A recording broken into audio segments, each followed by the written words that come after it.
No? Okay.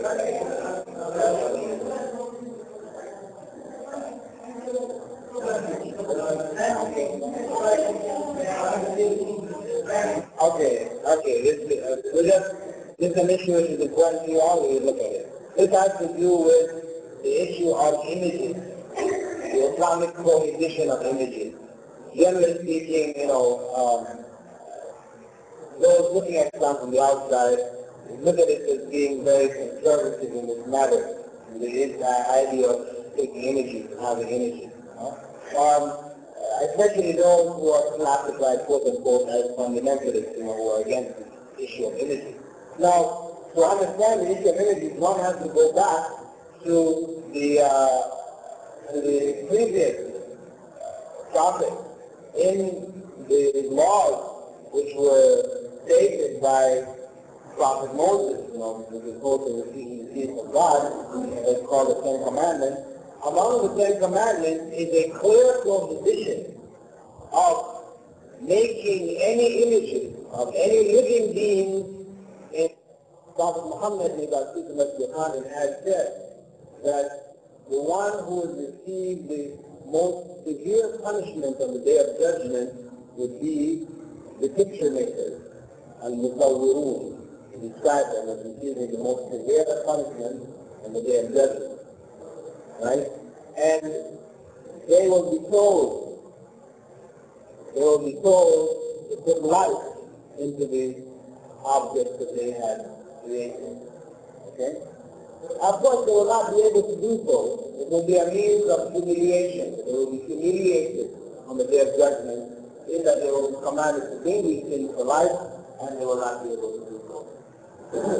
Now, Prophet Muhammad also clarified why there is this prohibition on the making of images. He states this, explaining this, there's a in the Quran where reference is made to idols of the worship.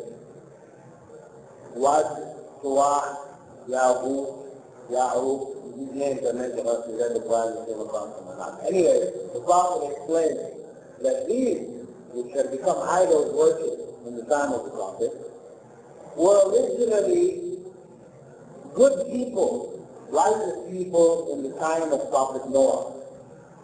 The time of Prophet Noah. They were righteous people who were known for their righteousness. And after they died, Satan had come to the people, to their community, and suggested to them to make images of these people to remind them of their righteousness.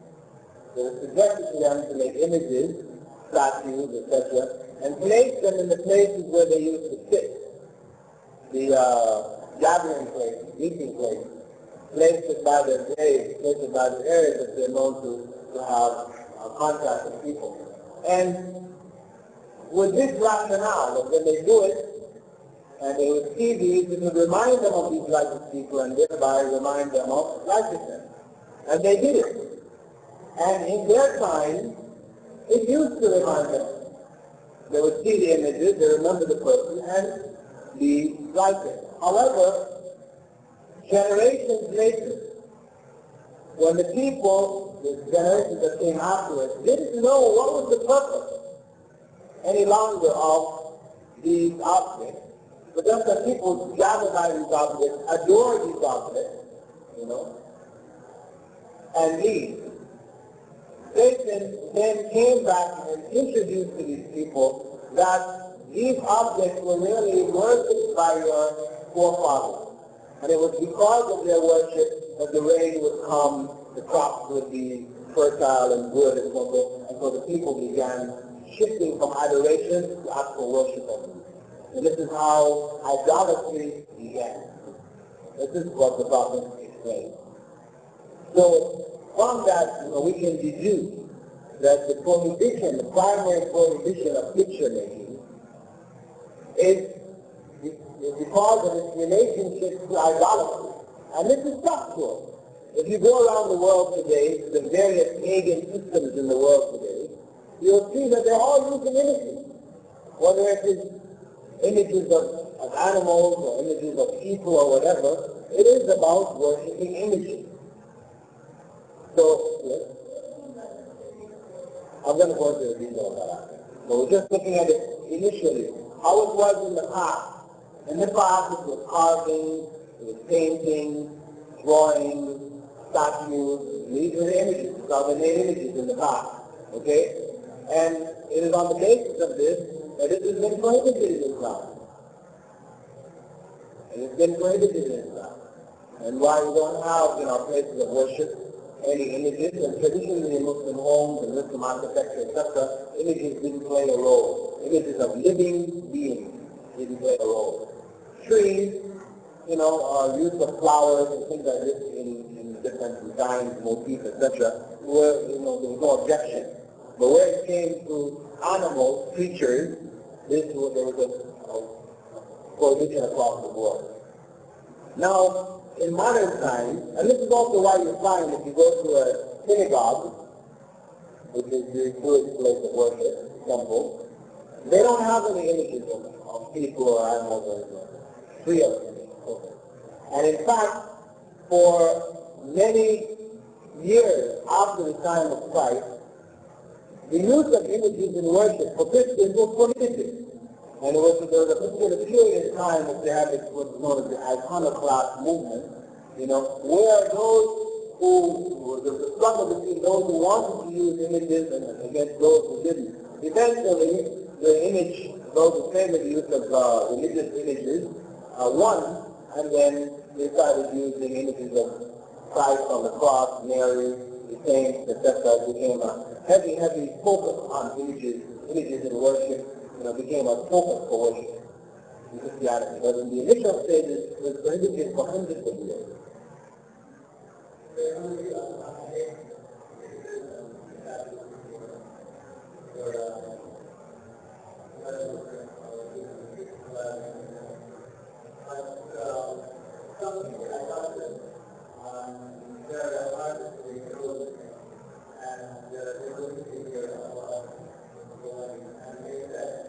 The reason behind these things is just to remind people, because a person nature that we forget only the only but you see it makes you believe more.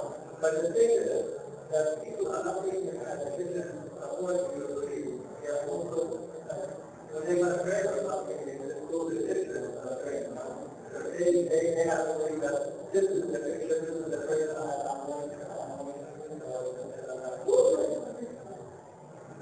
In Christianity, especially Catholics and others, is widely used. There are pictures of Jesus, images of Jesus, and they worship as people in They go to the sacrifice, like put some money for the poor people and they start praying for whatever reason they have. So this is the main idea behind it. People who didn't use the right way or they didn't have it the same way. This is why they were listening to other people that they were doing Yeah, well, the point of the matter is, well, eventually they won because the emperor at the time supported those who were for the use of images. That's why they won. Not because their argument defeated the others, but because they had military might behind them, and their movement became.